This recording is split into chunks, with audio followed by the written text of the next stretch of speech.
آگے پہنچ کے امام حسین گود میں لیے 17 سال کا جوان بیٹا اس کا لاش گود میں.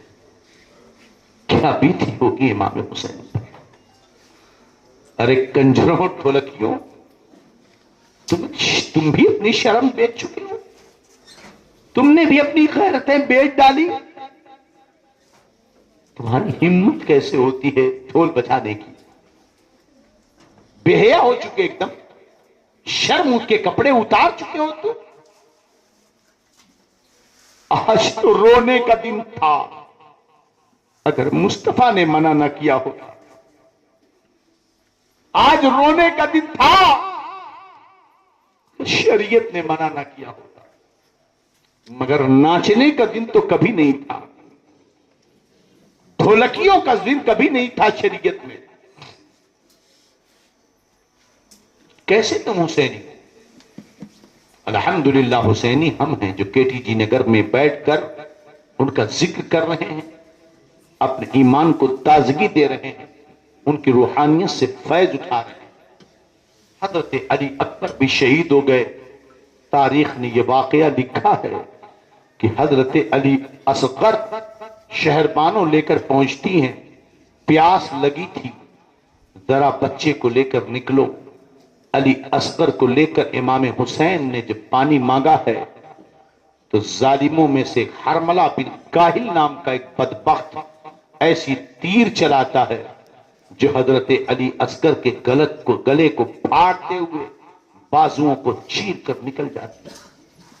یقیناً اس وقت میرے امام نے یہ کہا ہوگا، اے مولا انہوں ہی قربانی بھی قبول کر.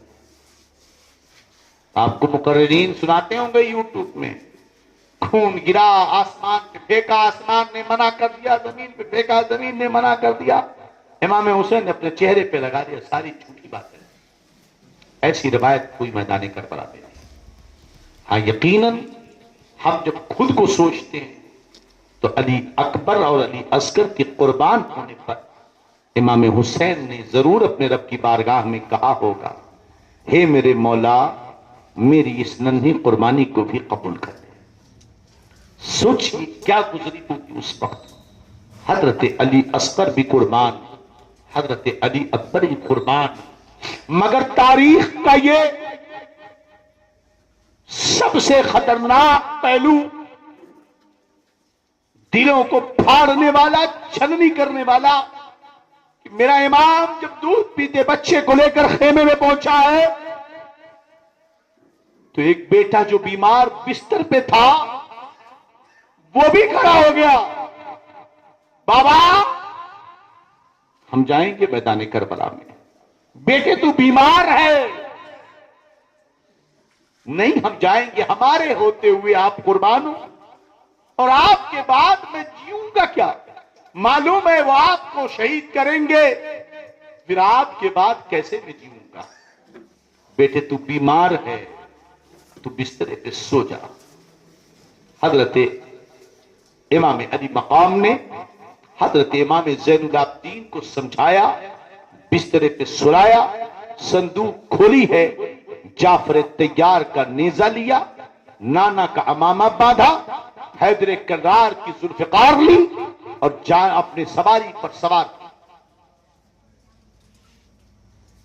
میدان کربلا میں جب جانے لگے تو میرے امام نے شہربانوں کو بھی وصیت کی تھی اور حضرت زینب کو بھی وصیت کی تھی کہ خبردار میرے جانے کے بعد تم نوحہ مت کرنا، تم ماتم مت کرنا، کپڑے مت پھاڑنا، سینہ مت پیٹنا، بال مت کھولنا. ان اللہ مع الصابرین. میرا امام کربلا کے میدان میں یزیدیوں کے سامنے ہے. انشاءاللہ بقیہ گفتگو کل ہوگی. اللہ رب العزت اپنے حبیب کے صدقے پہ شہیدان کرب و بلا اہل وفا کی قربانیوں کا صدقہ ہمیں عطا فرمائے. مولا ہم ان کے غلام ہیں، آقاؤں کی قربانیوں کے صدقے میں ہمیں قربانیوں سے بچا لے، امتحان سے بچا لے. جتنے لوگ مولا شریک ہیں اس وقت شہیدان کرب و بلا اہل وفا کے صدقے میں، سب کی شرکت کو قبول فرما. جن جن لوگوں نے فاتحے کے لیے اہتمام کیا اور اس بزم کو سجانے میں جو کچھ تعاون کیا ہے، یا اللہ سب کی خدمتوں کو اپنی بارگاہ میں قبول فرما، سب کو دارین کی سعادتوں، برکتوں، رحمتوں، نعمتوں سے مالا مال فرما، بیماروں کو شفا عطا فرما، مقروضوں کو قوار قرض سے بودوشی عطا فرما۔ مولا کربلا میں شہید ہونے والے ننھوں کا صدقہ، علی اصغر کا صدقہ ہماری دعائیں سب کے حق میں قبول فرما لے۔ جو آن لائن دور دراز سے بہن بیٹیاں، مائیں اور گھر والے ہمارے دوست و احباب شریک ہیں، یا اللہ ان کی جو جائز تمنائیں ہیں، نیک نیتیں، مرادیں ہیں، پوری فرما۔ یا اللہ جن جن لوگوں نے لنگر حسینی میں حصہ لیا ہے، یا اللہ سب کی جائز تمنائیں، نیک مرادوں کو پوری فرما دے۔ مولی گندی خطرناک بیماریوں سے بچا، مصیبتوں بلاؤں سے بچا، سحر و جادو آسیب و خلل سے مولا حفاظت فرما، روزیوں میں بے پناہ برکت دے۔ مولا ہمارے مساجد، مدارس، خانقاہوں کی حفاظت فرما، ہمارے مشائخین کی حفاظت فرما، میرے آقا حضور محدث کبیر کی عمر میں برکت عطا فرما، طاقت و توانائی عطا فرما، ان کی قدموں کی وجود کی برکت سے ہمیں مستفیض فرما۔ قائد ملت کو کی عالم میں بلندی اور ان کی قیادت میں امت مسلمہ کو سرخروئی عطا فرما۔ یا اللہ منبر نور پر جو علماء کرام، حفاظ کرام موجود ہیں، علماء ضمیر احترام، یا اللہ ان سب کی عمروں میں برکتیں عطا فرما، روزیوں میں برکت عطا فرما، ان کے گھروں میں رحمتیں، برکتیں، نعمتیں نازل فرما۔ جنابہ جمشیدہ بانو، پروین جہان، نور جہان اور عبد الماجد اور جن جن لوگوں نے بھی دعاؤں کی درخواست کی ہے، یا اللہ تو سب کو جانتا ہے، سب کو صحت و تندرستی عطا فرما، سب کو سحر سے، جادو سے، نظر بد سے، دشمنوں، حاسد و بدخواہوں سے محفوظ فرما۔ جب تک دنیا میں باقی رکھ ہمیں، ہماری آل و اولاد کو مسلک حق اہل سنت والجماعہ، مسلک اعلیٰ حضرت پر قائم و دائم فرما۔ اس دنیا سے اٹھا کے عزت کے ساتھ اسی مسلک حقہ پر ہمارا خاتمہ عطا فرما۔ تجھے فضل کرتے نہیں لگتی بار، نہ ہو تجھ سے مایوس امیدوار۔ سبحان ربک رب العزت عما یصفون وسلام علی المرسلین والحمد للہ رب العالمین بحق لا الہ الا اللہ محمد رسول اللہ۔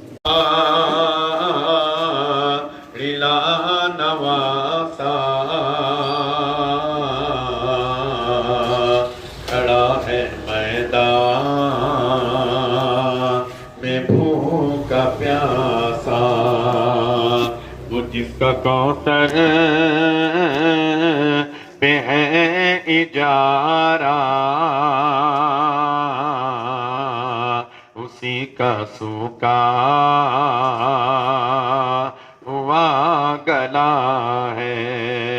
صلی اللہ علیہ یا رسول اللہ،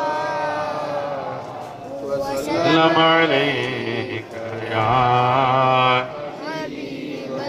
مصطفیٰ جان رحمت پہ لاکھوں سلام، شمع بز میں ہدایت پہ لاکھوں سلام، مصطفیٰ جان رحمت پہ لاکھوں سلام، شمع بز میں ہدایت پہ لاکھوں سلام، شہر یار ارم تاجدار حرم، نو بہار شفاعت پہ لاکھوں سلام، جس کی تسکی سے روتے ہوئے ہنس پڑے، اس تبسم کی عادت پہ لاکھوں سلام، مصطفیٰ جہان رحمت پہ لاکھوں سلام، شمع بز میں ہدایت پہ لاکھوں سلام، کتنے مہکے ہوئے ہیں مدینے کے پھول، کربلا تیری قسمت پہ لاکھوں سلام، کیا نبھائی ہے ابن علی سے وفا، کربلا کے 72 پہ لاکھوں سلام، مصطفیٰ جان رحمت پہ لاکھوں سلام، شمع بز میں ہدایت پہ لاکھوں سلام، کاش محشر میں جب ان کی آمد ہو اور بھیج سب ان کی شوکت پہ لاکھوں سلام، مجھ سے خدمت کہ خود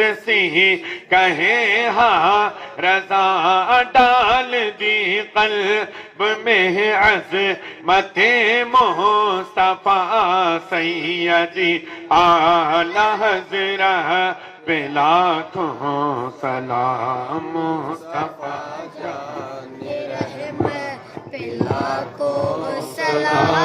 شمع بز میں ہدایت پہ لاکھوں سلام۔ یا اللہ یا رحمان یا رحیم، تیرے پیارے حبیب صلی اللہ علیہ وسلم کی بارگاہ میں صلاۃ و سلام کے جو نذرانے ہم غلاموں نے پیش کیے، یا اللہ اسے اپنی بارگاہ میں قبول کر۔ درود و سلام کی برکت سے جو کچھ بیانات ہوئے، سنایا گیا، یا اللہ اس میں جو کمیاں کوتاہیاں غلطیاں اسے معاف فرما اور اسے اپنی بارگاہ میں قبول فرما، ہمارے گناہوں کا کفارہ بنا دے، ہمارے درجات کی بلندی کا ذریعہ بنا دے، ہمارے اور ہمارے بھائی برادران، محبین، معتقدین، متوسلین، مریدین سب کے ایمان و عقیدے، جان، مال، عزت آبرو کی حفاظت فرما۔ یا اللہ یا رحمان یا رحیم، اس محلے کو، اس مسجد کو اور ان نوجوانوں کو جو کوشش و محنت کر کے اس مجلس کو سجا رہے ہیں، یا اللہ ان سب کو دونوں جہان کی سعادت، نیکبختی عطا فرما اور کامیابی اور عزتیں عطا فرما۔ بوڑھے بچے محفل میں جو شریک ہیں، یا اللہ سب کے دلوں پر، دماغوں پر تیرا قبضہ ہے، ہمارے دل و دماغ میں اپنے اور اپنے حبیب کی محبت اور دینی فکر، نمازوں کی محبت اور سجدوں کی تڑپ، شریعت کی اتباع کا جذبہ پیدا فرما، تمام بلاؤں سے، حاسد و بدخواہوں سے محفوظ فرما۔ آمین یا رب العالمین، برحمتک یا ارحم الراحمین، وحق لا الہ الا اللہ محمد رسول اللہ صلی اللہ علیہ وسلم۔